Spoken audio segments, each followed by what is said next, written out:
Ooh, ooh. And there's that sudden blast there as you're looking at other things. So, hello, welcome. So, I'm not really sure how this is going to go today. It's one of those things that I've looked at my timeline on YouTube of when I did my last production, my last video, my last live, and thought, right, we'll go live tonight and we'll see how it goes. I think I like my sort of chat show format. So let me just I'll keep up with the comments. I'll do my best tonight, but you know what I'm like. Right. Yeah.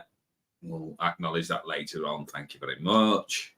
Hiya, Adi. Hope you're well. Right. You put a post on Facebook the other night, and I hope you get this comes in. And I'm just going to draw you. Hiya, Gemma. Hope you're well. I'm just going to draw you a card, Adi, just on that decision because my gut turned over when you put on there about whether to change tact or not. And my first thought was, wow, there was a real build-up of enthusiasm, but I felt like you was hesitating. So my thought is, what's she going to do? So I just thought with that, I'll just draw you two cards. Now, please don't take any major influence by it, but also look into it as to why that feeling might have been generated. The time for change is on you, I feel. So we have got two excellent cards. So with the question about whether we should change course or go with what the gut feeling is and stay with what we know, only you can make that decision at the end of the day. But I've just turned you two quick cards over there. I've got the sun, right? The sun card for me is about that nurture. It's about growth. It's about bringing light to it. It's bringing the warmth in. So for me, and the whole reason for doing this broadcast tonight in orange is also to deal with aspects around the sacral chakra, which for me represents two processes in our life. Number one is going with our gut feeling and our intuition. And number two is processing old shit and getting rid of it. So getting it out of the guts, getting it out of the way so that we've got more room to make new decisions and take the path of new avenues. So the sun is all about growth. It also taps into your creativity with it being yellow. So it's around the solar plexus chakra. So what has generated that, I'm not quite sure whether I need to stick or twist type of thing. But what the cards are telling me there is there's room for new growth. And also what it's going to promote is when I've got the King of Pentacles. So I split this card down, the King of Pentacles there. We're kind of like at the top of the tree. We're using the masculine energy. So that's kind of like putting your foot forward in a sort of, in an authoritative manner. So no time for wishy-washy, no time for dilly-dallying. Make a decision that suits you best with the information that you've got at this moment in time, but go with your gut feeling as well. So when I'm looking at this king card there, the king there is sitting proudly on his throne. The King of Pentacles is all about like that earthbound. So we're looking at wealth and non-material wealth. So this is like over a longer period of time of having a look to see where we might not necessarily make the best money right at the start of this transition, but by the time that we get 2-3 years down the line when we've completed all of the training, this is where the non-material wealth aspect comes in. That for me, you're well pitched to make that change. But as I said, don't hold me to it. That was just my feeling as I saw the post that you put on Facebook. So I jumped at the chance to get on there. So Alison Turnbull, hi, hope you're well. Thanks for joining. Hi, Gemma. Thank you very much for joining in. I'm not going to like betray any confidence or anything, because that's up to other people to if they want to join or anything like that. But just highlighting something you posted on one of the feeds the other night. I just hope everything's better and that you're getting out there again and ready to produce more content. Because I'll say this any time that you're on here, Gemma, you're an absolute inspiration. And the thing that I'm going through at the moment personally is I've realised that I don't process things in a normal manner, that my head isn't in inverted commas normal, and I'm having to learn to understand myself better, and I lack patience. So it's trying to find out who I am. I know that might sound a little bit hippie-ish and a little bit out there, but I am trying to find my way. There's been a lot that's gone on over this last year, and there's been a lot of people that have inspired me to go on this journey, and I've had some fantastic feedback from people. Right, yeah, thank you for that. You see, I'm pretty much now to just give you an insight. So for the last, I think, 5 years, I've been going live on Facebook. So I've kind of got used to Facebook's way of doing things. But the reason I don't go live on Facebook so much is because you're forever dealing with the trolls. And when I say dealing with them, I mean being inundated with them. And my concentration span isn't good enough to like hop on there, delete, and then keep track with what I'm reading. So I struggle with it a little bit. So I've come on to here, and it's a calmer environment. So working out what ticks what will, I sometimes feel a little bit overwhelmed by it. I know what I'm doing when I'm working spiritually. I know what I'm doing when I'm reading the cards. I know how I'm connecting with the spiritual world. And I've been doing a lot of research on how spirit works and how YouTube works and things like that. And what I've come up with, what I've come up with this is I want to kind of like go against what the teachings that I've got. I want to be on here and I want to be open and honest. I've watched a lot of content on people that have got high numbers, but it's kind of like the coasting because they've got to high numbers. So there's a bit of generic comment on there. So they just bring like random stuff in there. So I'm sat there. I want it to be a chat forum, if you like, but I also want to make the work that I'm doing meaningful. So the cards, when you're working with cards and mediumship, for me, is entertainment, particularly the psychic thing, because we can have a bit of fun on that. The mediumship will bring in the closure and the connection. But as I've said many, many times before, where my heart is in therapy with people. It's bringing in that encouragement when they're struggling.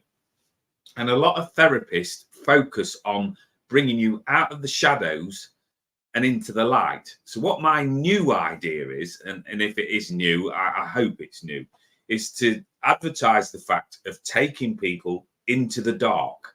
Now, I'm well versed at dealing with difficult people with my experience in the prison service. And it's taking people into that dark spaces, into the recesses of the mind where we've got certain set programs in there. And we're realizing that we've got issues, and we're realizing that we want to make changes, but we lack the support, or we lack the wherewithal to make that changes. So what I would encourage people to do when I work with them is to bring up that dark feeling. One of my personal frustrations when I've been to demonstrations and people are doing mediumship with people is that they generate an emotion. The energy inside the room brings up this emotion. So you generate a memory of the past and the person that's left. Hopefully it's all good, but sometimes it is just for drumming up that emotion, and then it seeps into the room. And once that reading's done, then you're left with that emotion, and then it stays in the room. So my thought was, right, when you generate this emotion, so when we go into this difficult space and we draw up these memories, right, how can I then help you as an individual deal with that emotion and then find somewhere to put it so you're not carrying it around all of the time? And that is finding out what patterns and what programming that you are putting in place and then working with you. And it's difficult because it's energy draining. So what I'm aiming to do over the course of the next couple of months, and this is just a trial, this will stay as it is because I love the idea of reading for people. I love the idea of entertaining people, but I want to go into the dark spot and do like a mental health podcast where we talk about, it's kind of like a support group, and it's in its infancy at the moment, is to sit there and talk about patterns and things that are going on in your head. Because the one thing that's made sense to me over this last year is about neurodivergence and how people think different. And a lot of what I've been told makes absolute sense to me. And it's like somebody's shone a light into my head and gone, right, this is what I want to do. I can then gain two things: an understanding of myself, and that's what I need to do, but also reassuring people out there that haven't got that wherewithal to go, actually, there are other people that think in different lines other than what is known as traditional. Right? I'm non-traditional. So I want to incorporate all of that into my spiritual work. And the thing is, and this is where I'm realistic about this will do me no favors whatsoever with an algorithm, because there will be people that will look at this and go, oh, it's too mixed. Now, my idea with all of my work on my page is to bring in upliftment, humor, demonstrate tarot and mediumship, but also work at a level where we can say, right, we're definitely helping. And I will split it. Now, people want to develop a following based on one aspect. That isn't me and never will be. So I accept that fact, but I have different sides to my character that I believe that I can help people unlock doors. So there will be lots of things that will come out of there, because people have fed back to me about the work that I've done on here, that they like the stories from the prison. So I shall still put some more of them in. I'm the sort of person that can walk out this door and see something daft and turn a story into it.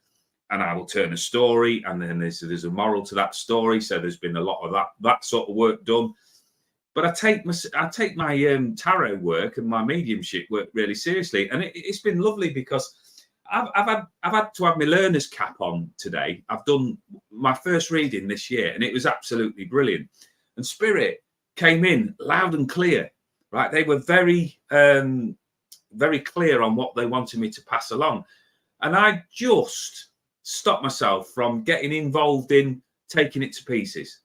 Because what I want to say to people is, when you're doing mediumship messages and you're channeling from the other side of whatever you want to call it, then you are a conduit. You are delivering what's being given. You shouldn't have to think about it. Just be natural and just let it flow. So people have said to me, why don't you teach? Because we've got fantastic people on here that I've highlighted here, that Annabelle does teaching, and she's amazing at it, right? There's other people on here that have got this brilliant grip on the spiritual world. Now, whether they'll use it or not, well, that remains to be seen, because it depends on the confidence level. It depends on where you're at with the other things in your life. Me, what I am really good at, and I can sit here and say this without any shadow of a doubt, is I'm good at encouraging people, because I've come from a life experience where I've been put down. And my heart is based on that. I don't want to see anybody else struggling while I'm around. It's kind of like that, not on my watch type of thing. So I bring in my way of working, because that's how I've learned. I got stuck in places with people that I just thought were absolutely amazing. And I walked in there and I felt like an imposter. So again, and bearing in mind, I've now been on the circuit for 6 years. I'm still a novice. But when I see people and Spirit show me them with stars around them, that they're going to enhance their lives if they open up these doors, I want to find a way of communicating that message across. So this is why I always talk about say what you see.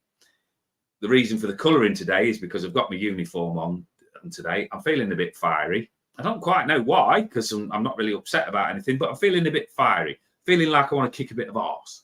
So I've gone with the orange for the guidance and for the gut feeling, and then I've gone with the fire, so we've got a bit of fuel going in, so it generates an energy, it generates a flatness that we can build upon. So this is the idea today. So I say no scripts, nothing like that, no real idea until I walked in through this door and opened this up. So let's have a look what these comments are, because this is one thing, right? So feedback is important to me, right? Opinions are not important to me, but feedback is. And one of the people that watched one of the lives that I did recently on replay said to me that I'm a good motivator, and that I'm good at generating enthusiasm for people, right? Which is music to my ears, because that is what I'm aiming for. She said, but when you've got an audience on there, she said, if you're speaking specifically to one, that's lovely, and they take that message, that's absolutely brilliant. But also remember to say that because we're sat here as an audience and we're generating an energy, we're lifting the vibration, then if you can take anything out of the words that I'm saying, then by all means, that message is for you also. Because I will never sit here and say, I've got spirit stood here working with me, because I can't visually see them, but I can bloody sense them. And you can imagine that when you're working with an audience, so at the minute it's showing that there's 5 on you, on here. If I'm working with, say, 2 people to that 5, then that's 10 energies in here. And then I'm the filter. I'm the one filter. So it's all coming down that channel and I'm delivering it. How I split that down is I look at the name, and then when the words jump out, then I pass that on. So I don't go over complicated. Right. So let's just have a look at these comments and sit with that. Right. Okay. Yeah. And that's the thing that you always must do, because the thing is that I've learned about working with this with the spirit world is they're non-coercive, which means that they won't push you into making a decision that doesn't suit you, and they're non-judgmental. So whatever path, the way that you pick, you will be successful because you will open up that path. I just drew the cards there because I sensed indecision. So whatever it is that you pick as you go down this path, you are going to be successful. And I know because I've spoke to you personally. Now that you've committed to going down that path, have no doubts whatsoever. This opportunity has been presented to you in right and divine timing. So it will work out. You can't make allowances for what comes in the future until you actually make that reality in your life. When you get there, you can make different decisions. While you're here, make the best decision that you can while you're in this moment. So my message really is coming across for you is to not worry. You've made that decision. Don't waste any more life's hours questioning it. Okay. Right. So let me have a go here. Alison Turnbull would love a card. Right. Keep talking to me, guys, because I do struggle to keep up with the comments. But I've got me. It's not a ranting hat. I've just got me determined head on today. And now, for any of you guys over here on here that are American, you might not sort of switch into this English head of mine, but I'm thinking about Wurzel Gummidge, the TV scarecrow. So today I've got my learning head on. And what he used to do is when he was learning different lessons, he used to take his head off and put his new learning head on, or his new direction head, or whatever it is that he's put on. So today I've got me learning head. I've got me guide's head on and things like that. So I'm a bit all over the place, to be fair, because my energies have been really, really strange because I'm dealing with a lot emotionally. But the one thing that keeps me sane is my spiritual work. It's you put the uniform on and you're ready to go. So for you, Alison, 2 cards. Right. I'm sat here, and as I connect in with your name, I sit here and I have a lady step forward for me. Your biggest fan club. But she's telling me, and I don't know anything about you other than that I'm seeing your name there, that you're your worst critic. And what she's telling me to tell you is it's got to stop. It's now time to put yourself in that place where you put yourself first. And I've been having a conversation with my mum about that today. And it's not always easy. So I know it's all right for me to sit here and say, do this, do that. But at the end of the day, it's your personal free will of choice. If you keep putting other people forward, you will always be at the back of the line if you're not putting yourself forward. So I do sense that around you, you give too much away, whether that's your time, whether that's your energy, whether that's your love, or not knowing when to get rid of things and stop. So I've got 2 cards here. Now, the 6 of Pentacles is known in this deck as gifts and generosity. So it's giving your time. But what I see there is I've also got scales, and the scales are in balance. Pentacles, money, finances, riches, or enrichment. quite an earthy quality to this card. I'm talking about in this regard about balance and moderation, because it's like old Mother Hubbard, that when she got to the cupboard, she'd given everything away. She'd got nothing for herself. So the cupboard was bare. So this is talking about now conserving some of your money, conserving some of your time, whether it's energy or literal finances, so that you can fund something that's coming up for you. I do sense a change in direction. I'm calling it dithering because I'm putting everybody else's needs and things like that. You may be caring too much. And yes, there is a thing about caring too much about others' needs and wishes. And that's kind of like what's holding you back. Just look at the strategy that you're employing at the moment and work out how you can come out of it in the best way. Top of the league type of thing. Because this is what people get tangled up on, the hierarchy in the house. And I've said this so many times to people. This is particularly important with people that are parenting. When you turn around and you go, right, so where are you in the hierarchy in your house? So if you've got a partner, somebody will say the partner, then, or some might even say the kids. And then they'll gradually start coming down the list. And I go, where are you? Because you've not mentioned you yet. Well, I just fit in and I revolve around everybody else. And this is where I upset people, because I am blunt and honest. Right. In any hierarchy that involves you personally, you should be at the top of it. Right. Not even the kids should outweigh you. And I'm going to explain my statement there, because in my humble belief that we come to this planet and we write ourselves a blueprint. And on that blueprint is the lessons that we agree to learn. Part of our job on that blueprint is, if we've decided that we're bringing children into the world, that's our job done, right? We brought those children into the world, tick. They're now then responsible for their own blueprint. Meanwhile, once we brought the children in and we've educated them and we've supported them and we've loved them and we're always there in the corner for them as support, we've got our own lives to lead.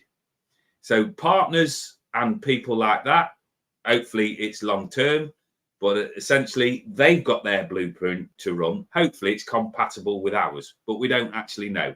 So we've got to remember to put energy into our own dreams and our own aspirations.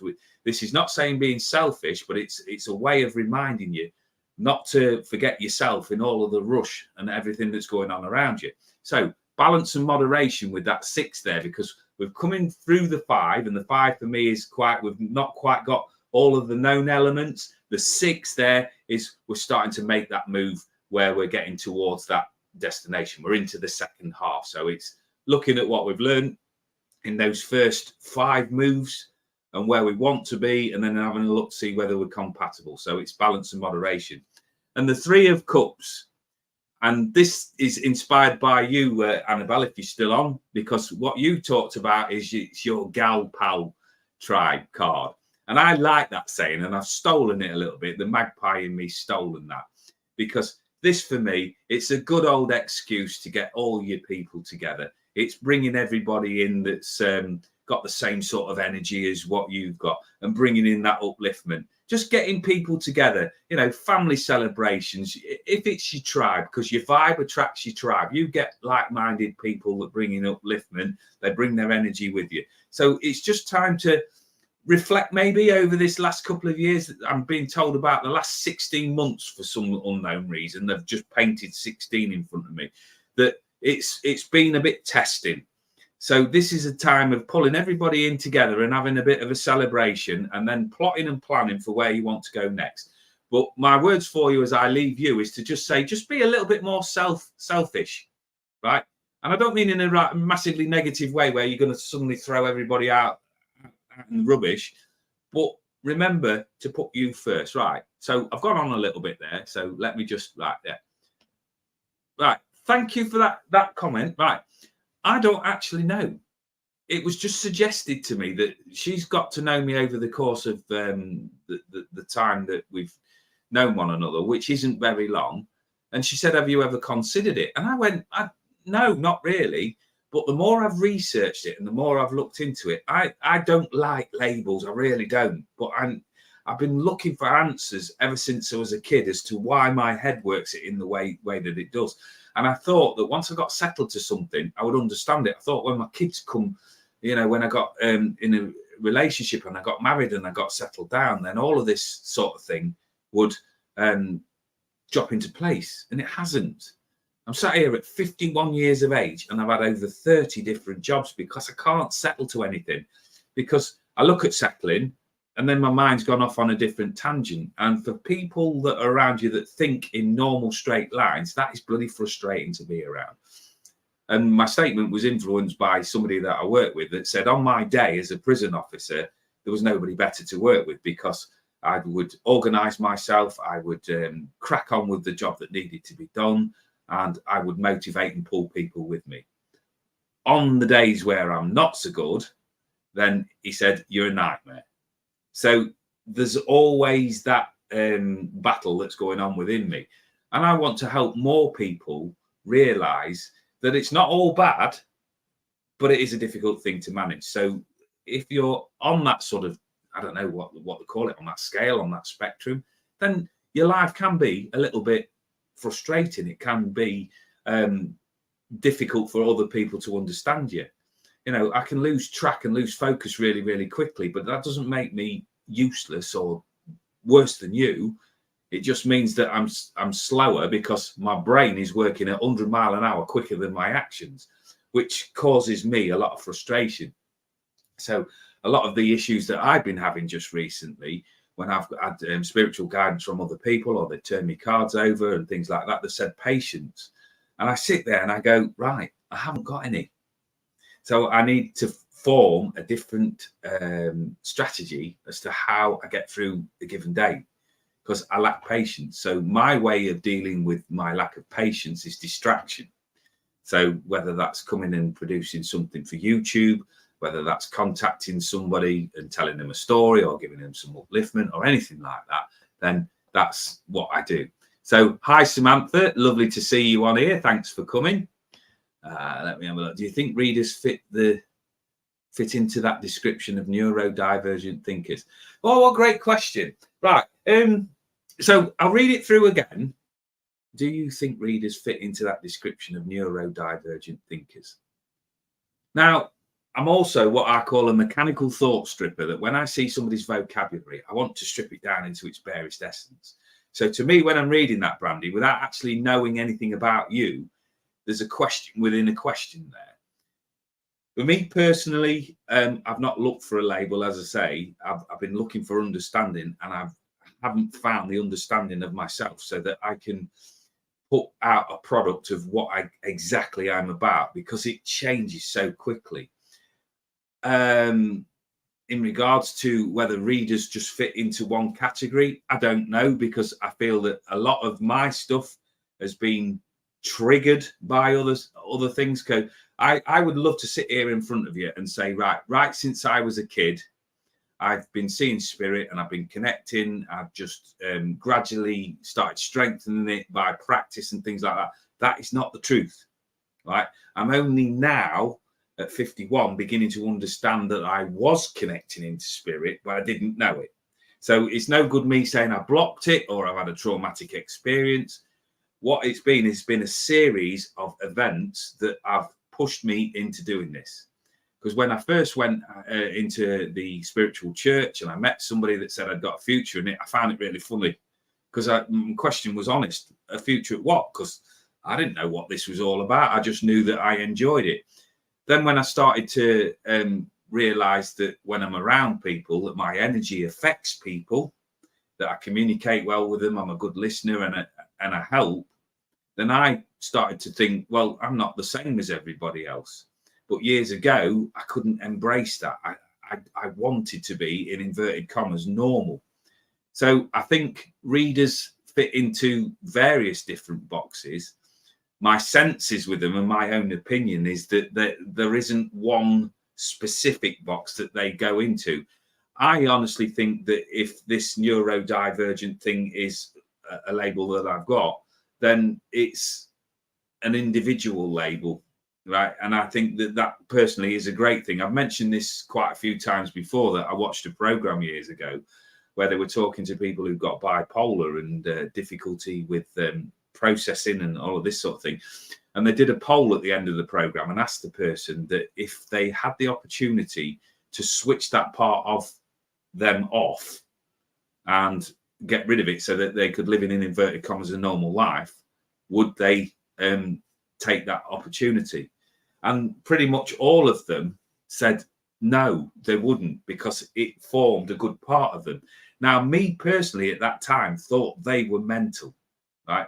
Because I've dealt with anxiety, depression, and just anger and frustration about not being able to project myself in the way that I feel like I should do, to conform to society's norms. And I thought they were mental. I really did. It's probably not the right terminology, but I'm not au fait with what's right and wrong. I just trust that what's coming out of my mouth is just going to be hit a chord somewhere. So the further on down the line I've got, right, so I've gone down the route of counselling. I've dealt with psychologists, psychiatrists, therapists, and all of that sort of thing. And medication, I've had that up to the yin yang. And at the end of it all, this is me personally, please don't take this as professional advice, that I'm still me. I am still left with the core of what drives me. So years ago, I would have given anything to be perceived as normal. Now, when I get up in front of an audience and deliver what I believe Spirit are bringing me, there's no way I'd want to be seen as normal. I want to be seen in that divergent way, that different pathway, that you're going to walk that way and that's your perception and that's fine, but I'm going to do it this way. And I'm never going to walk in straight lines. So I don't want that part of me switching off. However, what I've begun to realize as well is how exhausting that thought process is. So I now no longer fight. If I get up and I'm in the wrong frame of mind, because a lot of coaching will talk about picking things to do to get yourself forward momentum every day and achieving and goal setting and all of that thing. I'm a fan of it, but it doesn't include me in that personally.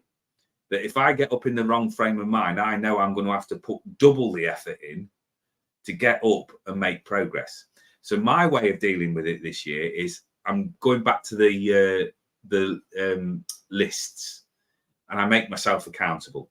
Because I think a lot of people fall off programs because they are made to be accountable and they feel uncomfortable with it. I've got to go, like gyms, for instance. Right, I've told my personal trainer that I can afford one personal session a week, and then he's going to assess me during that one, and he's going to want to know. So he might want to look at a food diary. He might want to look at this, that, and the other.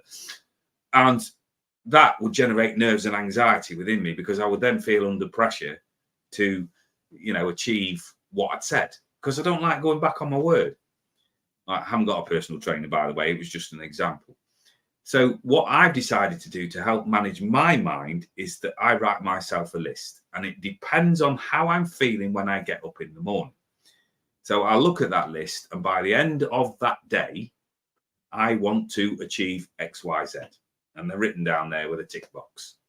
Right. And I say this to everybody. If you have got that mindset where you're struggling a little bit, you're a little bit depressed, you're behind the line, whatever it is, you're anxious, right, pick yourself targets that you know that you can achieve, and celebrate each moment like a champion when they've done it. Because at the end of the day, you don't need to share it with anybody. All you've got to do is be accountable to yourself. So I've not been feeling particularly great mentally just recently. So I've set myself realistic targets. Today, I got up in a better frame of mind, so I've achieved more. Yesterday, I didn't get up in a great frame of mind, so I achieved very little. But I piloted my way through the day. I did my housework duties because my wife works full time. I got my dogs out. I arranged for something that needs to get sorted. I've made some bookings and things like that. So, okay, in the scheme of things, not massive achievements, but there were achievements nonetheless. So when I sat there with my cup of tea at night time, I celebrated. And I told myself, well done. And the reason that I tell myself well done these days is because there's no bugger else out there to do it for me. I've said this many, many times to anybody that watches me. You have to get into the habit of praising and uplifting yourself. because people can tell you till they're blue in the face. They can motivate you. They can show you different training courses, different aspects and different avenues. But the way that you absorb it is absolutely critical, because if you don't believe it, then that's where it stops. So you can spend tons of money on getting a coach to tell you, this is the best strategy to do this. This is the best way of doing this. And you go, well, that's not me. It doesn't work like that. And that's why you drift off. It's the same with me with the gym. I went back to the gym a few months back, right? Because it's what I've always done. It's my sanctuary. Now I'm no longer as fit as I was, and I don't want to lift the amount of weight that I did anyway.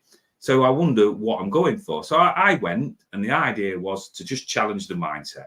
It gave me peace because I wasn't thinking about that. All I was concentrating on was the weight. I then got a bit of a tweak, a bit of an injury, which was a genuine injury. I'd not made it up, and I was struggling a little bit. So I thought I'll give it a rest. So give it a couple of weeks rest. It then drifts into that my wife is off work for the school summer holidays. So I didn't want to go then because we spent time together, because she's out all week and she has other things to do. So the weekends are quite special. Now, I tend to have lots of shows on that are weekends and evenings. So there's sometimes gaps when we don't see each other. So when there is time, I make time for family. So that went on for another 6 weeks. By the time that I got to 8 weeks, I've then got like... So the biggest step to making any signs of improvement in the gym is actually getting through the bloody door in the first place. And I'm not in that right frame of mind. So I'm not going to set any goals that I'm going to get into the gym and lose weight and I'm going to be hitting these goals, because that ain't realistic. In the frame of mind that I'm in at the moment, I'm not going. So I'm not going to punish myself for that decision that I've made. If I set that as a goal, believe me, 100% that I will make those changes. Anyway, I'm off on a tangent again. Feel like Aunt Sally. Love it. Love it. But you know, Aunt Sally, though, I've got to say that I hated Aunt Sally. I don't know why, because it's a strong emotion to have about a character actor, isn't it? But I always felt sorry for Wurzel, because he was always doing his best to impress her, and she just consistently knocked him off. She always thought she was higher than what she actually was in life, and she was a bit snooty towards him. So I was quite protective even then, that I wanted to look after Wurzel, because I thought at heart he's a decent old guy. Oh dear. Fortes for using gifts for inspirational speaking. Yeah, I have for the last, I think, 3 years, I've delivered my speech about my journey from the prison service through to developing as a medium, and all of the training and all of the things that I've done. And I coined the term when I was talking to Annabelle about being a forgotten the word now. This is what my head's been like recently. But the style of mediumship is like the healing type of thing, when you're working with that energy, and it's sort of that, as well as delivering the messages that give comfort, or also delivering the healing energy that comes through from the spiritual world. Now, there's not a lot of people that do it in that manner, but this is again down to different ways of thinking. But what I'm looking at all of the time is that either I want a reaction where you go, right, that's right, and I just need to get that energy behind it and make those changes, or who does he think he is? Why are we challenging that? And then that's plants a seed where you go, right, I'm going to grab hold of that and I'm going to do something different. So there's motivation involved in there as well. But as a businessman, which I'm not very good at because I haven't got a business brain, that is not a sellable product for me. Because for me, the motivational coaches that I've watched have got very precise delivery. They've had lots of experience. They prepare their scripts and things like that. I can't commit my head to that, because I come on here, and the hardest thing for me to do is to put a script in front of me and sort of bullet point. I'm really, what you see is what you get. So I hope that answers it. Hi, Lady of the Lake. Hope you're well. Hi, Fortune Cookies. I love that vibe. Love the vibe of the Three of Cups. But truth is, I picked that up from Melissa, sign over the author of Kitchen table tarot. Yeah, but it was just the way that you said it. You know, when people say things to you and it just suddenly sticks in your mind, and that was a great way of describing it, because even the terminology. So I've done training with 3 different mediums to get to this point where I've got the confidence where I can sit and put a story together when I'm reading, not to the depth that you do, but I let my mind get involved as well, and I pick up on the feelings that are generated around there. Now, there's a fantastic medium that I've been fortunate enough to meet on the road, called the Urban Warlock. And when he describes about pentacles, which are about finances and money, he also talks about non-material wealth. Now, I'd gone home and done what I usually do, process the information that I'd heard or read about, and thought, that's a great way of describing it, because my style of working is the ex-prison officer in me steps forward and he's got a key for every lock. Now, sometimes the locks are built in different ways, so you've got to try several different keys. The message will always be the same, but the way of getting the door open depends on the person that's receiving the information. So when I decided that pentacles mean money and investment and finances, what does non-material wealth mean to me? Well, it is a gamble when you spend your money. Hopefully you get everything that you want from it, but sometimes we have to look at investing for the future. So non-material wealth for me, depending on what the card was that, yes, I might have to invest at the beginning, but it will pay off in the end. So when I pulled the 10 of Pentacles, which is another completion card, then I know that whatever effort I'm putting in at this moment in time is going to pay off long term. So the non-material wealth aspect of it is explainable to people when you go, right, that's the card that you've got. It might not seem it at the minute, but you're heading down the right track. If you can get people heading down the right track, you can offer encouragement, you can build up their confidence and know that their decision-making process will pay off eventually. Right, let me just keep going. Right, so what I'll do is I'll scroll down to these columns, because yet again, I've reported Tarot Destroyer for you. Right, thanks very much. I don't know what that's come. Has that come on my page? All right. I don't normally get them on this one, so keep coming through it. Right, so I'll keep up with them as quick as much as I can. Lady of the Lake, I would love a card for my son Tom if you got. What I've decided to do tonight, Lady of the Lake, is 2. All right, you've got 3 actually, so just you might have to just sort of clip it for him. I've got 3 cards. Right, I've got indecision around me. So the Hanging Man for me, I like to study everything with this, right? The Hanging Man is nothing serious, it's nothing negative or anything like that, but it's being in that place of suspended animation. So it's just like in that moment where there's nothing kind of like readily and fluid coming to mind. So the Hanging Man is sort of in that space where he's looking for inspiration, he's looking for something to happen so that he can make a decision. He's feeling a bit flat. He's feeling a bit stuck. Now, the history behind this particular card was that in some of the, I think it was Native Americans that it come from, what they used to do to train their youngsters was they'd hang them upside down from the tree of knowledge to gain a different perspective. So when I processed that information from that card, I thought, right, so just taking that literally, if I was hanging upside down somewhere by my feet, wherever it was, whether it's the tree of knowledge or just upside down, all of the blood would rush to my head. So my feelings and my thoughts would change. So the sense is with him at this moment in time, maybe he just needs to take a step back and have a look at his decision-making process and be honest and see what is working for him and what needs to come to an end. If he takes that step back and looks at it from a wider vantage point, he might see that the answer that he's looking for is actually in his face, but because he's just got that focus on the detail, he's got stuck.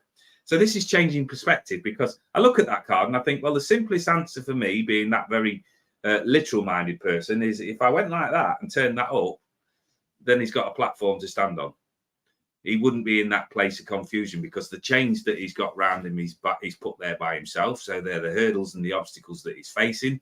So to take that chain off, to stand down on the ground, to get a logical perspective from it, and then make some decisions. The changes that he's potentially looking at making, we've got the 7 of Wands there.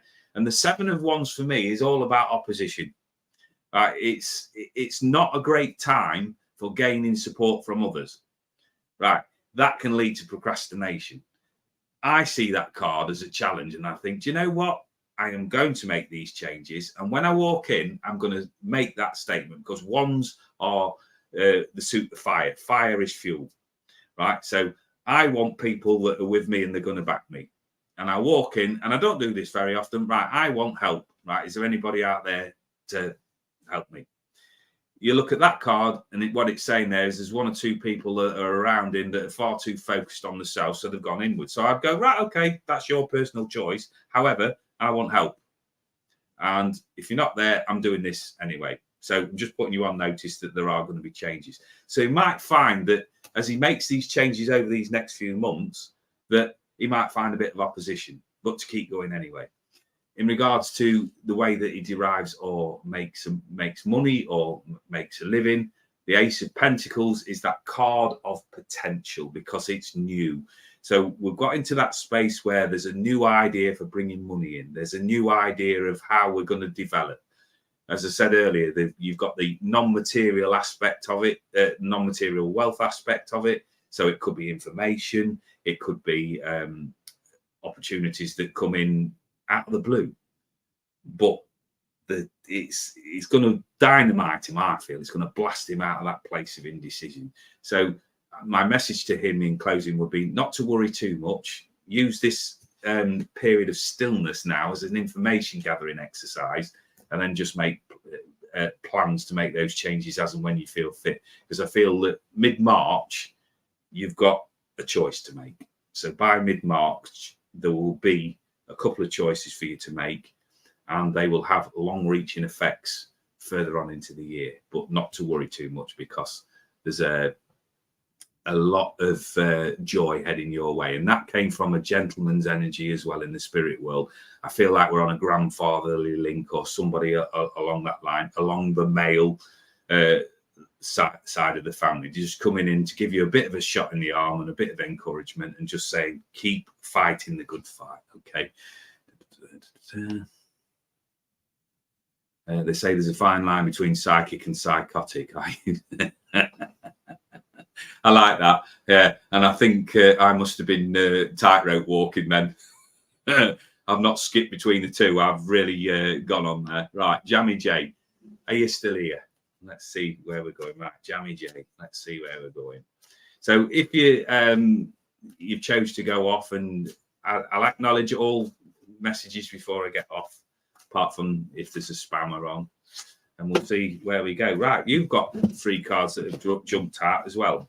Right, Jammy J, I don't know what your circumstances are, but as I'm turning these cards over, I've got a lovely card there that's known as perseverance. So I've got the 9 of Wands. So there's something that you're underway with at an earthbound level that's required a lot of time and energy and effort, and you're at the crossroads of whether I carry on or whether I give up.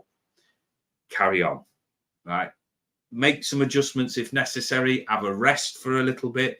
Gather your resources, but you are going to be okay in the long run. It's just that last little bit. And what I tend to find with people, and I'm the same myself, when I'm at that point where I'm thinking I'm going to quit because I've had enough, I'm really, really close to where I want to be. And the 9 says that as well, because as we got to the 9 is near to the 10, and the 10 is about completion of the cycle. So whatever it is that you're endeavoring to do at the moment, whether it's job, practical things like moving houses, changing mortgages, anything of that nature that's took a long time to actually come to fruition, you're close. So don't give up.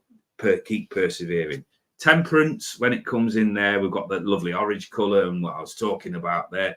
So that is about trusting your instinct, getting rid of some of the old crap that's going on around you. If you got locked into thoughts about the past and things like that, I feel as well with picking this card, I'm talking about centering my emotions as well. So getting that balance because I've got scales there.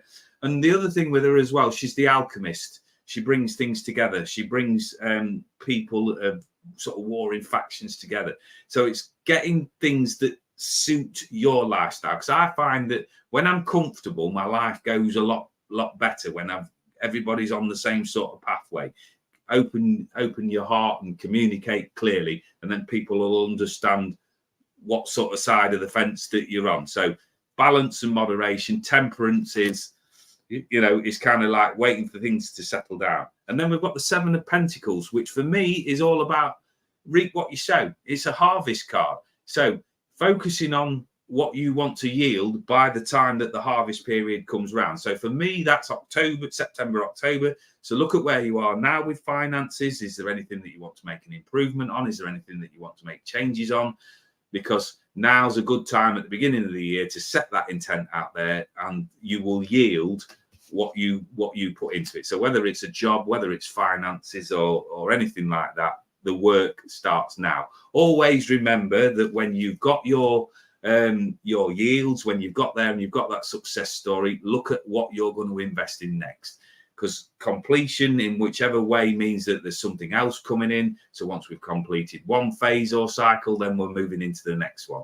So over these next few months, invest in yourself, trust in yourself. Don't get too bogged down in other people's drama, and there are changes heading for you, but I feel that it's going to go into the summer before you make big inroads. Okay, right. Now look at that.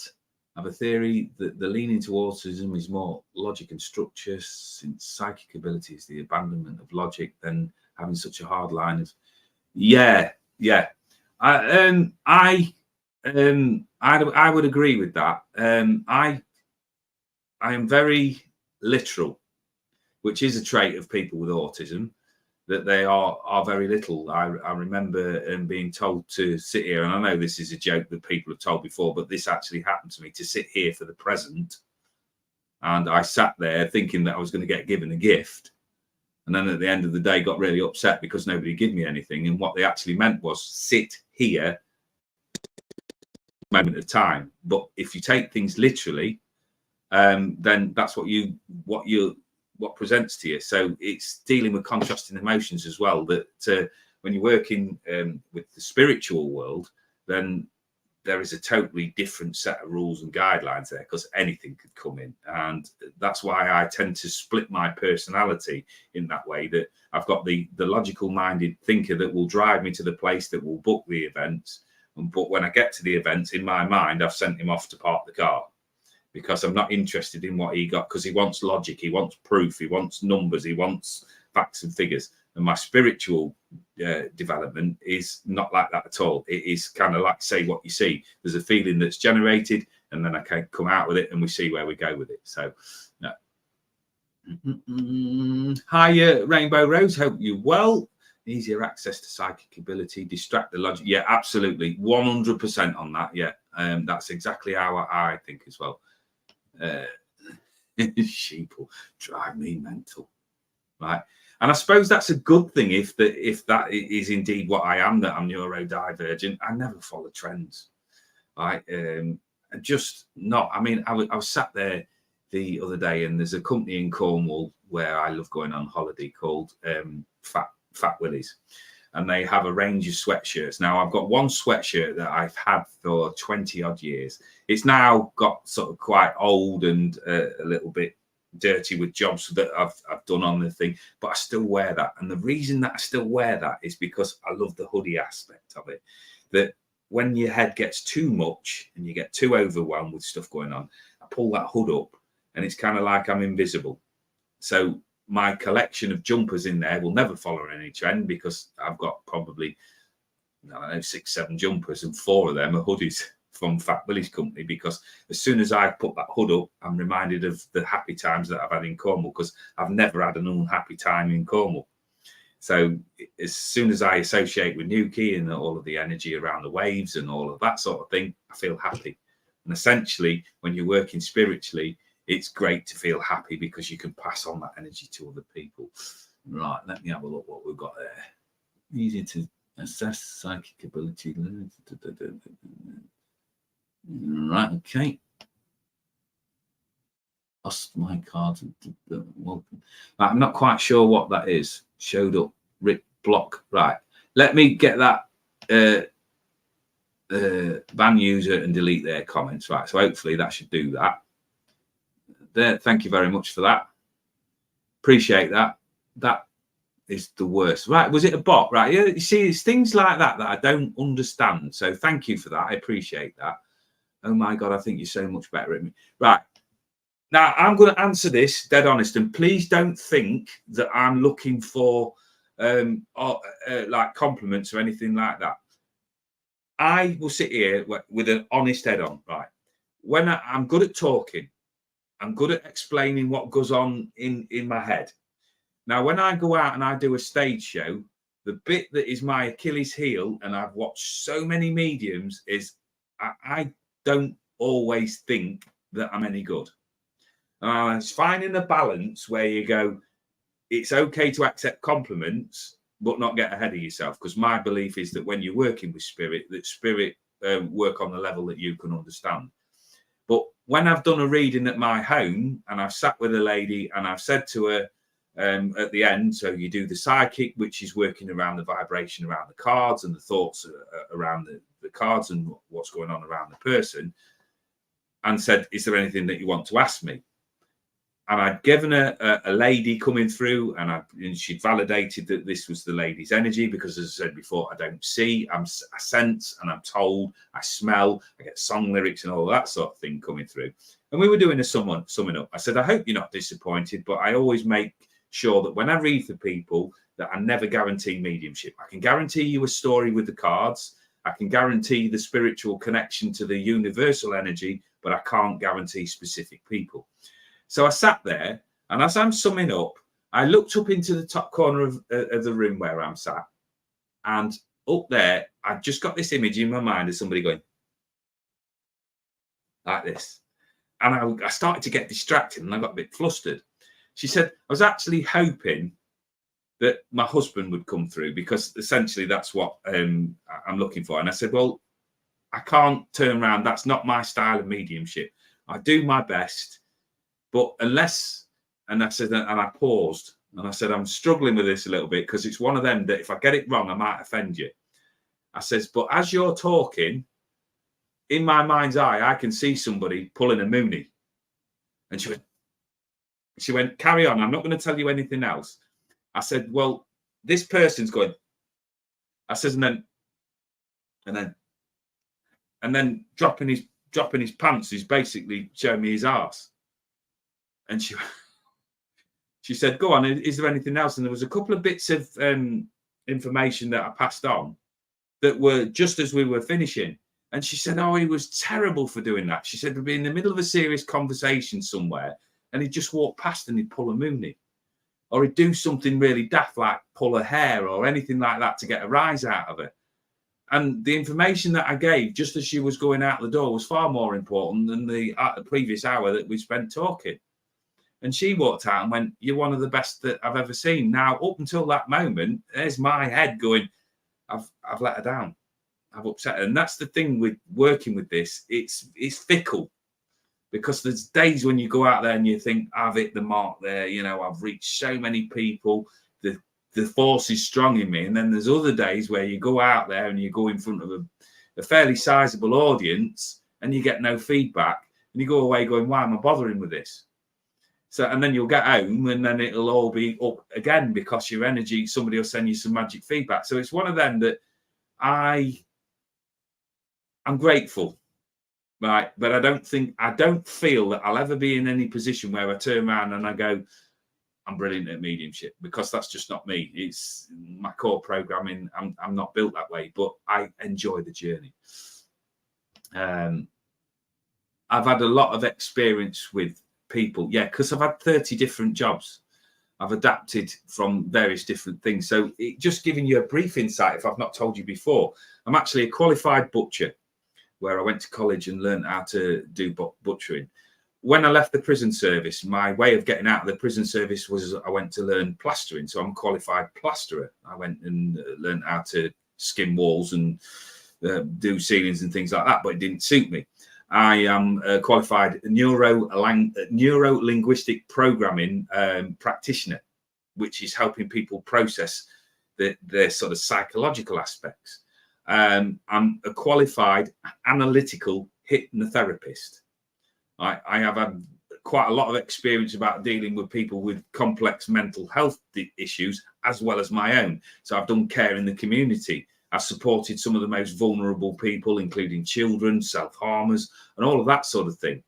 And none of it, and I'm truthfully being honest with you guys there that are watching this, do I feel qualified at anything. I sit there in a place of honesty in seeing that somebody will put out there that they're having a rough time, and instantly that gets to my heart. If you're genuine and you get me on your side, I'm loyal to the hilt, and I will protect you. And that's what I do. I give my heart and my soul. And this is the other thing that about this neurodivergence. You possibly have the tendency to overshare. Now, I've got a choice to make with that, because the chances are that there's going to be a big percentage that will see you as vulnerable and take advantage of that. Now, does that stop you doing it because you're risking getting hurt? Or does that provide you fuel and fire and just go, well, that's part and parcel of life. There is good and bad in most people out there.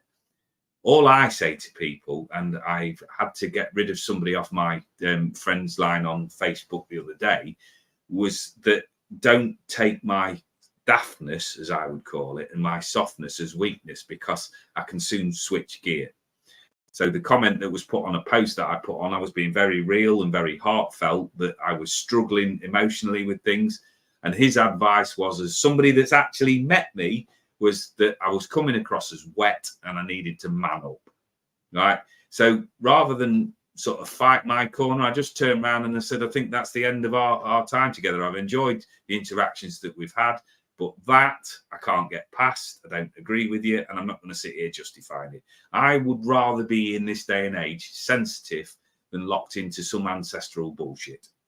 Right. So that was one of the things. I don't wish people any harm, and I certainly didn't want to get into pitching one friend against another. So I just went delete. And I mentioned this quite in depth on the last one that I did, I looked through there. If you don't want to be around my energy, that's absolutely fine. I don't worry about it. Right, what's this? What we got here? Is this another one that we need to get rid of? Curse this chariot. Right. I'm sorry, but you're going to have to go as well. I don't want to deal with any of that crap. So I'm sorry, you're going to go. I don't know whether you're genuine or not, but we'll get rid of you. Right, can't seem to shift that one. A happy standstill. Incantation 87 can't be. All right, okay, really. Right, so let's get rid of you and all. I'm just trying to get rid of that. Happy standstill. Good talent destroyer. So much information. 2 cards. Hope that's okay. Jammy J. Hopefully that. I'm getting through these cards. Sorry, I'm just catching up. And I get on this. Hi, Serendipity. Hope you're well. Their comments were removed. That's great. Copies just. All right. Okay. Right. Thank you for that. I appreciate that. That's a good sign that you're. Oh, is it? Right. Okay. Thank you. Appreciate that. I like that as a bit of encouragement, because truthfully, I don't know. Thank you for that. I appreciate that. And it was great. I don't know whether he'll watch tonight, but anybody who'll know me knows how much I think of the Fitness Hutch and Paul. And he put an excellent video out the other day about their journey from being a few subs up to, I think they're just over the 2,000 mark there now. And his sort of honesty with that. And I thought, I've experienced that journey all along the way. Now, I do want to get to that stage where it's monetized, but that is not my end goal. What my end goal is to get to reach as many people as I can, because I believe in the collective energy, that if we can get wounded people lifted and get their energies repaired, then we can promote wider scale healing. We can support one another to lift the vibration and change the world that we've got around us. As a singular unit, you can't do anything. all of these trolls and all of these idiots on here, I couldn't give a monkeys about, because they're not on my timeline. I've not written them in there. They're like an irritant. They're like a bug that needs squashing. So I get frustrated by all means, but they're not going to derail my progress. So they can put what they like on there. And as long as I'm getting to the people that I really need to get to, that's absolutely fine. Let me keep that. Thank you very much. It's not a competition. Yeah, you're absolutely right. 100%. I got into that. And one thing that I can't understand, and I'll be perfectly honest with this, that I can't get my head around. I had a conversation with somebody the other day that I spoke about a individual that I've now drifted away from.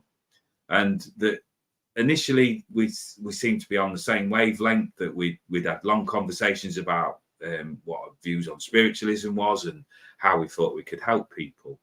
And then all of a sudden, the energy and the sort of communication went cold. And I couldn't understand it. I'm like racking my brains. Right, where did that particular relationship go wrong? Talking to somebody just like off the cuff, and they just went, "Oh, you don't seem as close as you used to be with X, Y, Z." And I went, "Well, the truth is because I'm not, and I don't know why." And they went, "Do you know why? Because they're jealous of you." And I went, "Right, I'm sat here talking to an audience, and I'm going, I don't know why anybody would be jealous of me. Right, I sit on here, right? YouTube's great because it's free at the minute. You can sit on here and within reason say exactly what you want. So they've got the same opportunity as me. They're busier than me, right? They're doing more events than I am. They're turning over. They've got a client base. I read for a few people, and then I'll have like events where I'll go to, and there's a couple of people now booking me for events. I get up there and I just do my stuff. I'm not sat in there taking money off their table or anything like that. But it's just one of those things that I find absolutely bizarre. Why would somebody that's got exactly the same opportunities as me be jealous? So they must be threatened by my energy. Well, if you're threatened by my energy, tough, because this is not about me. This is a job that I believe, hand on heart, that I've been given to do, and I'm going to do it. People want to get in my way, that's fine. You're going to get knocked out of the way, because the collective energy is going to help me achieve what I want to achieve. And that's not about ego or finances or money or anything like that. That is about a genuine desire to help humankind. It's not a competition. Right, so let me have a look at that. So basically, you could butcher a foreign smoker and plaster them in a stud wall, and it would only yeah. Well, yeah, all you've got to do is just know how to put two bits of wood together, put somebody in the middle, put some plasterboard there. Interestingly, Samantha, I used to work with a chemist in the prison service, and he really did not like prisoners whatsoever. And during these sort of conversations, he would talk about this, because he was a chemist, this chemical that is virtually untraceable once administered. So he used to go off on these flights of fancies. Well, if I could just go along with a teat pipette and put this in their ears and things like that, it would dissolve and nobody be any the wiser. And I'm looking around and thinking, whoa. So, yeah, there's lots of different sides to my psyche. And to be truthful, I don't know as any of them are any use on their own, but collectively, I can always pull something out for something, that collective experience. I've lived a lot of different lives, so it's really funny there, right? So, thanks for staying with me, guys, because I've just well, I'm dealing with some of these planks on here, but like usual with you guys, that you soon suss them out and get rid of them. So thank you for that. Psychics can be competitive and critical because we cannot really prove our work on it. Absolutely. Absolutely. And what I will say with that is, when I'm working, I'm not interested in another psychic. I'm not interested in if another medium's told you this, that, and the other. I just want to be true to my guides and pay them the respect that they've given me the opportunity to do that. What somebody else does around me, I'm not responsible for. So So as not being able to prove your work on the spot. I said to a lady once, and this is just how my head sort of goes around things. Just imagine you've got a client sat with you, and the answers that you bring through for them gives them upliftment, helps them get through another day. Say they've been going through a depressive spot and they're on the verge of making some bad decisions. You know, the depression has got to them, or the anxiety's got, and they can't cope, they can't go on. And just for that few minutes, you get them in a state where you've got to them. You're helping them. You're giving them that upliftment. You're not promising the answers to solving world hunger or curing a big disease, but you've got under their skin, you've got to them, and you've got them through that traumatic period that they're in that present moment, to have a brief upliftment so that they can get through the night and they can start again in the morning.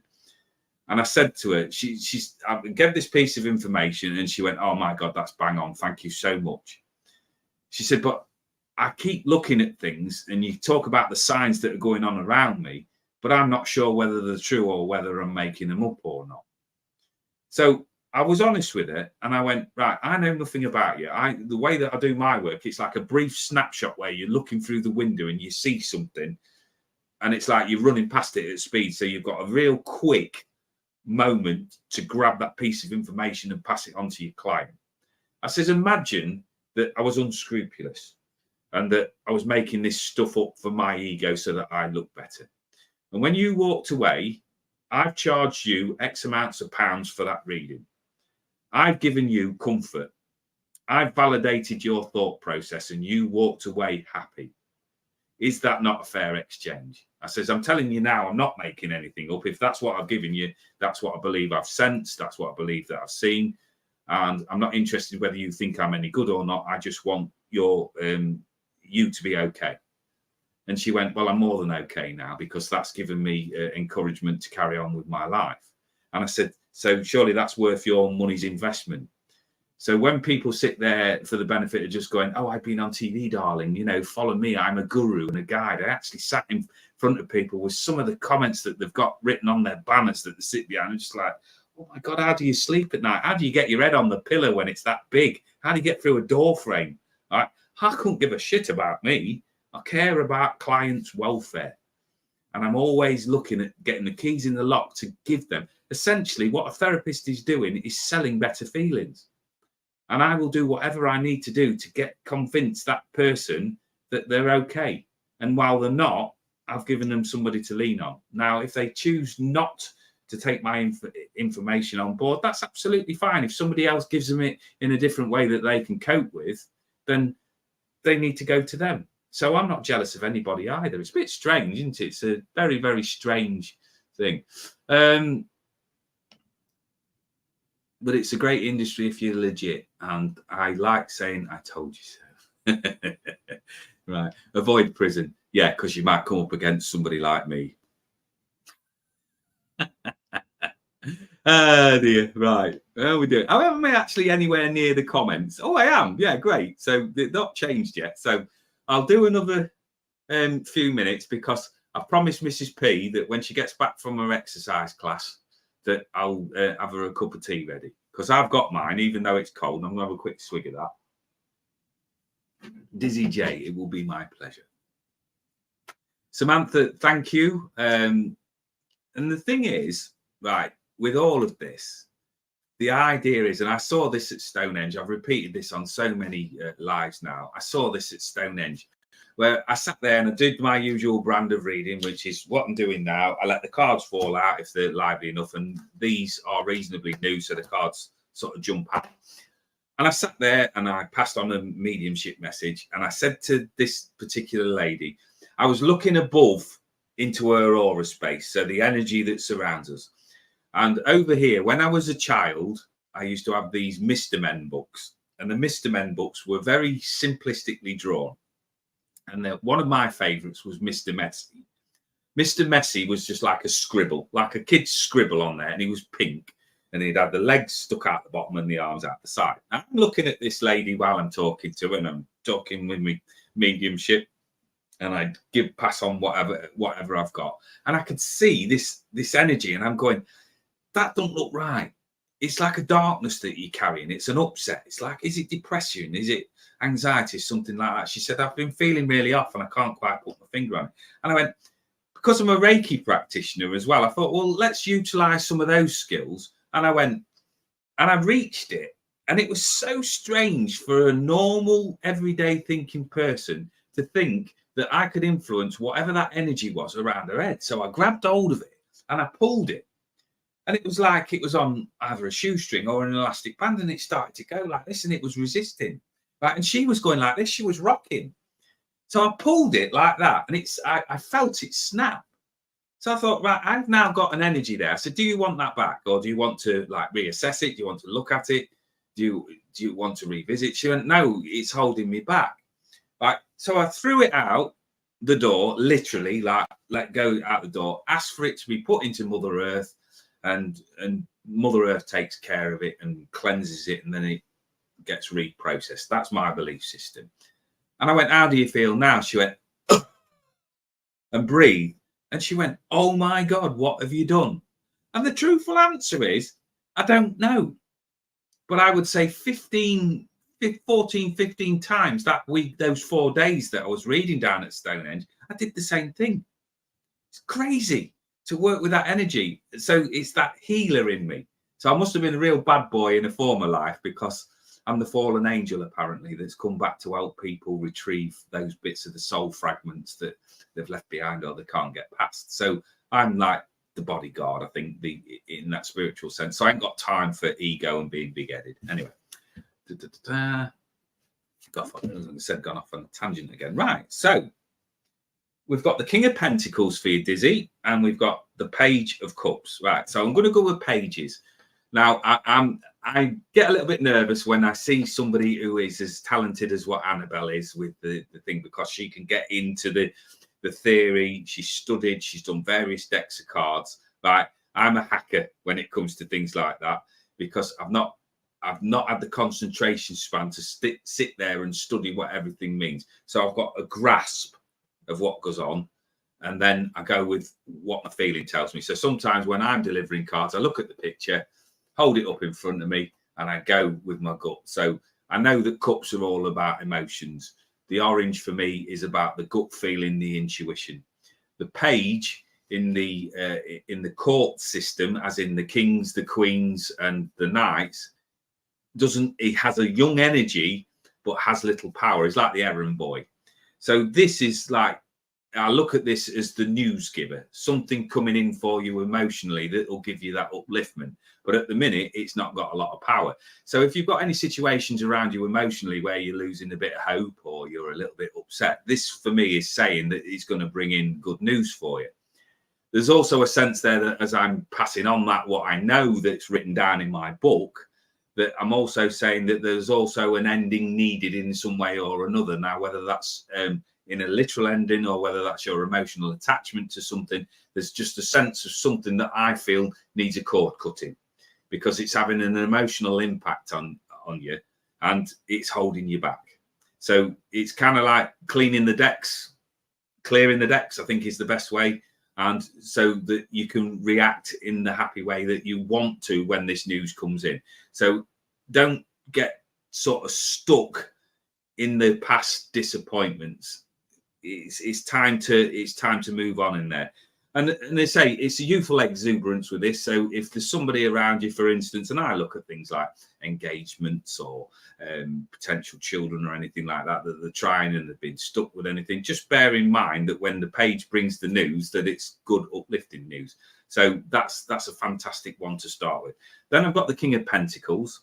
And as we've said before, I've got the green there. So the first thing I want to say to you is, when you take risk with anything, never take it literally what I'm saying, that go out there and have a gamble, because obviously you're sensible enough to have lived your life up to this point without having me involved in it. But my sense around this is that there's something there that you need to invest in. Now, as I said earlier on, whether it's your time, your money, your finances, or that what you're putting yourself towards, it's maybe now that time to take it up to that next level, which will mean more investment. I look at the king on here. The king for me is all about that sort of male masculine energy, which for me, and no disrespect to you ladies, is more dominant. It's more, you know, let's crack on. We'll give orders, we organize, we tell people, we instruct.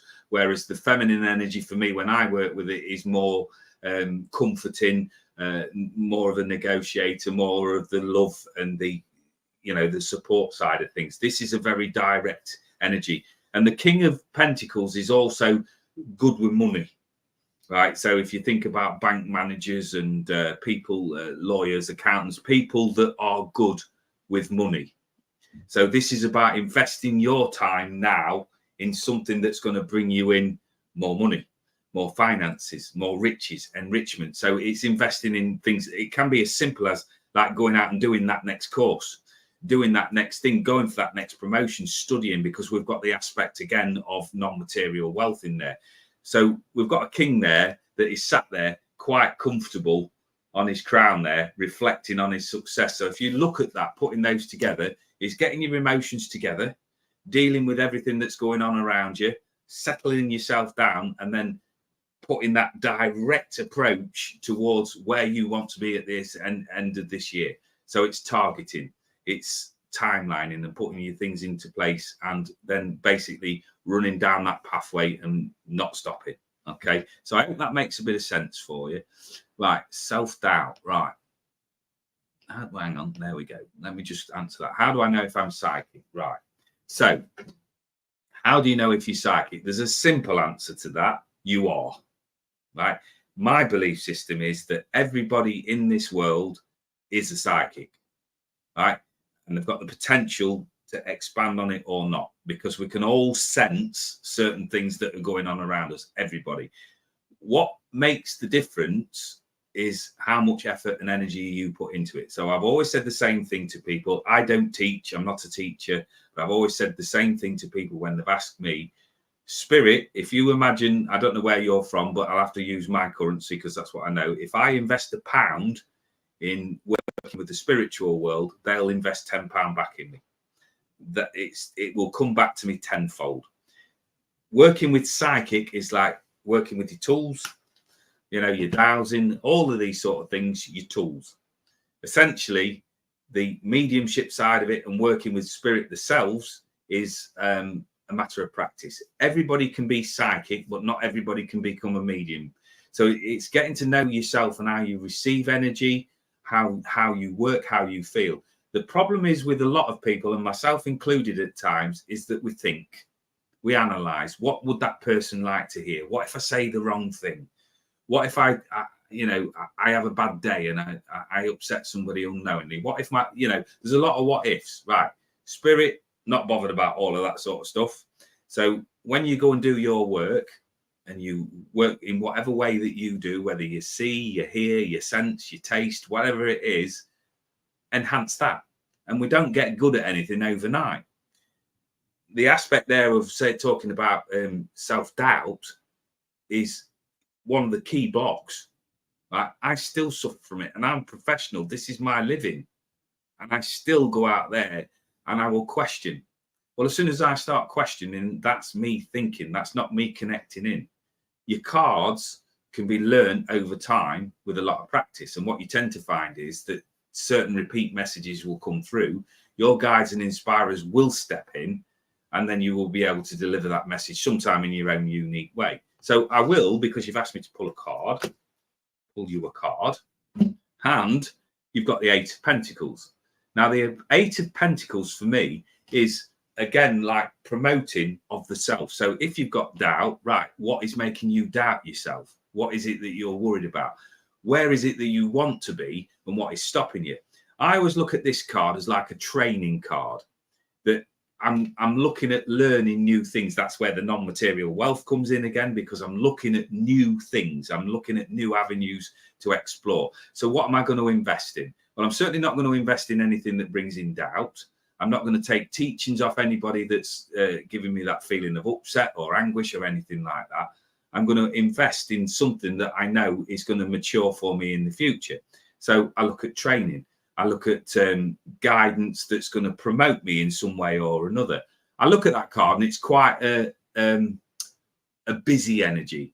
So it's realizing that nothing comes, in my humble opinion, nothing comes in overnight. So I've got to work for it. I've got to keep on doing it. So what that card is saying to me is be prepared over this next year. If you commit to it, you're not fated to do anything, but if you commit to it, that you're going to have to split your energies, because we've all got responsibilities that we have to get done. But then we've all got certain amounts of life hours that we can choose to do certain things. So it may be a case of just sitting down and seeing whereabouts you're at with things, where you are financially, what it is that you want to achieve. But in regards to the initial question that you ask, yes, you're psychic. It is now up to you, because as I said, spirit are non-coercive and non-judgmental, whether you want to enhance that or not. Have you got the capabilities? Absolutely yes, because the one person that I'm talking to, Brandy, that is an expert on your life is you. Right, so only you can decide how far you go with this. So I'll leave you with that thought.